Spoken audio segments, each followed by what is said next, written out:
অনেক বছর পরে আমি আবার ফিরলাম আমার পুরনো গ্রামে, ঘাটবেলুন। শহরের ধুলোবালি আর ব্যস্ততা থেকে পালিয়ে এসেছি কিছুদিনের জন্য।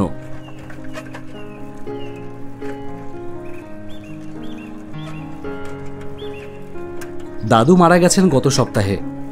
আমি ওনার বাড়িতে এসেছি কিছু জিনিসপত্র গোছাতে।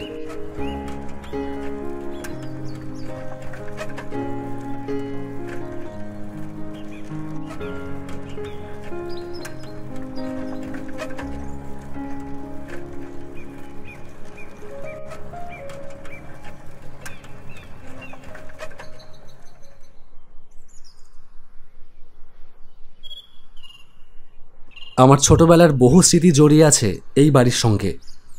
দাদুর সেই বিশাল কাঠের চেয়ার, পুকুর ঘাটের আম গাছ আর রাত 10টার গল্পটা।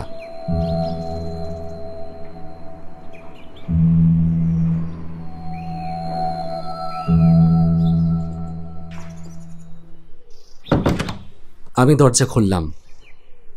ধুলো আর স্যাঁতস্যাঁতে গন্ধে ভরে আছে সব।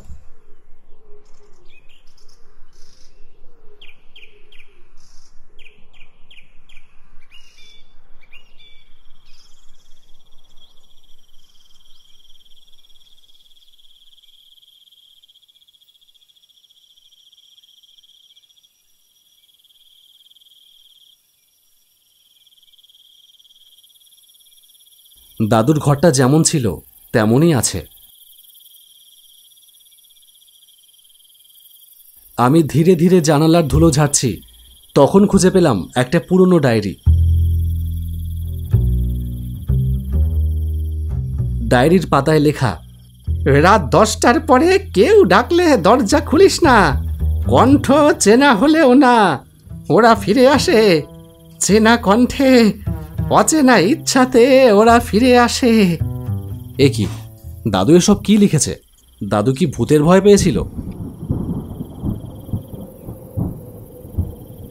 হঠাৎ চারিদিক কালো হয়ে এলো, বাতাস বেড়ে গেল, তার পরপরই উঠল দামাল ঝড়।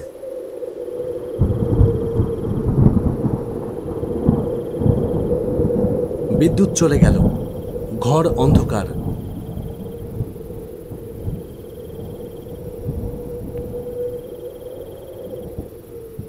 একটা মোমবাতি জ্বালিয়ে বসলাম।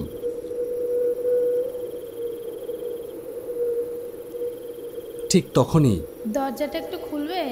একটা মেয়ের গলা। দরজাটা কিন্তু এত রাতে গ্রামের রাস্তায় তো কেউ নেই। একবার খোলো না দরজাটা। আমি কিছু না বলে চুপ করে থাকলাম। এই ব্রিটিশ, আমি কাকুরে, আমাকে চিনতে পারছিস? ভীষণ ঠান্ডা লাগছে, দরজাটা খোল। কাকু, এই গ্রামে আমার এক কাকু ছিল বটে, ভুবন কাকু, কিন্তু তিনি তো মারা গেছেন আজ থেকে 5 বছর আগে। এই পিত্তিস, আমি সম্পদ, দরজাটা খোল একটু, অনেকক্ষণ দাঁড়িয়ে রয়েছি।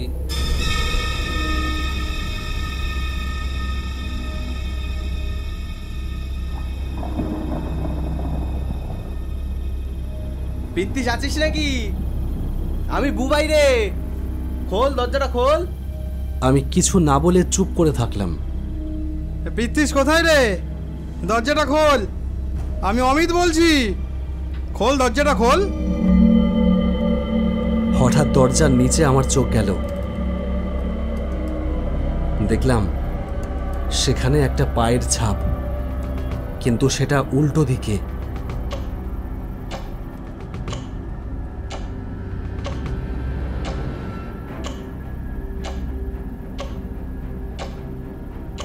দরজার বাইরে কাদের যেন ফিসফিস শব্দ।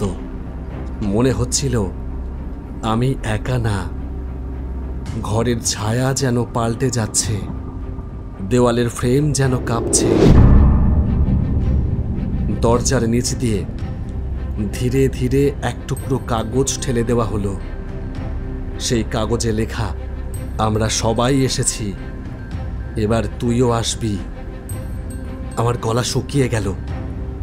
আমার পায়ের নিচে যেন এক চাই বরফ, তার ঠান্ডা স্রোত বয়ে যাচ্ছে আমার শিরদাঁড়া দিয়ে।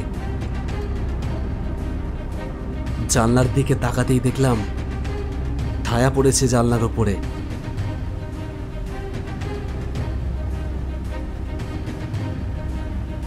আমি ঘরের ভেতরে, আর ছায়াটা বাইরে দাঁড়িয়ে আমাকেই যেন দেখছে।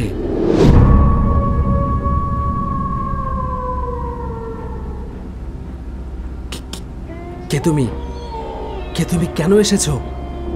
তুই তো ডাকলি, তোর মধ্যেই তো ছিলাম।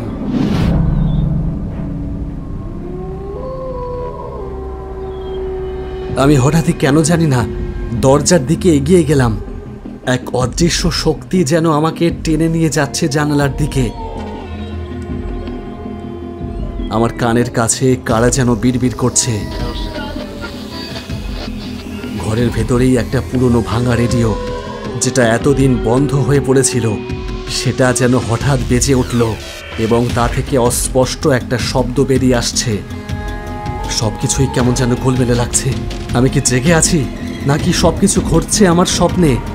ঘরের এক কোণে দাঁড়িয়েছিলাম, অথচ আমি এখন দাঁড়িয়ে আছি দরজার কাছে। এই কিভাবে সম্ভব? তুই নিজেকে বাঁচাতে পারবি না পৃথ্বীশ। এই ঘরের প্রতিটা শব্দ তোর স্মৃতি, তোর ভয়। আমি পুরনো আয়নায় একাধিক প্রতিচ্ছবি। কেউ হাসছে, কেউ কাঁদছে, কেউ চোখ বড় বড় করে চেয়ে আছে আমার দিকে। আমি প্রচণ্ড ভয়ে জ্ঞান হারিয়ে ফেললাম, নাকি ঘুমিয়ে পড়লাম কিছু মনে নেই।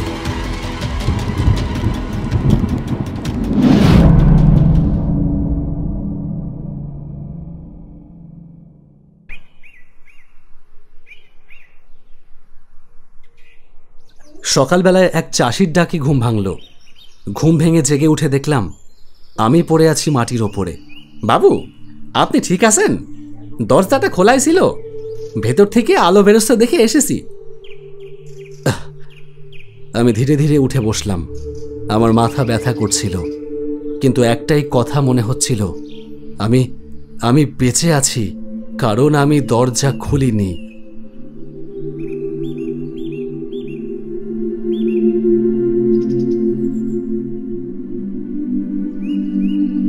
সেই রাতের কথা কাউকে বলিনি, শুধু জানি ঘাটবেলুনের ওই পুরনো বাড়িতে রাত 10টার পর দরজা খোলা মানেই তোমার নিজের ছায়ার কাছে আত্মসমর্পণ করা।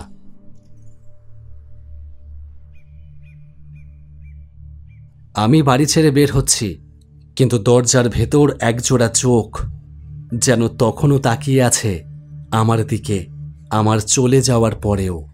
তোমরা যদি কোনোদিন এমন কোনো পুরনো বাড়িতে যাও, রাত 10টার পর দরজার পেছনের কণ্ঠ চেনা হলেও মনের ভুলেও যেন দরজা খুলো না।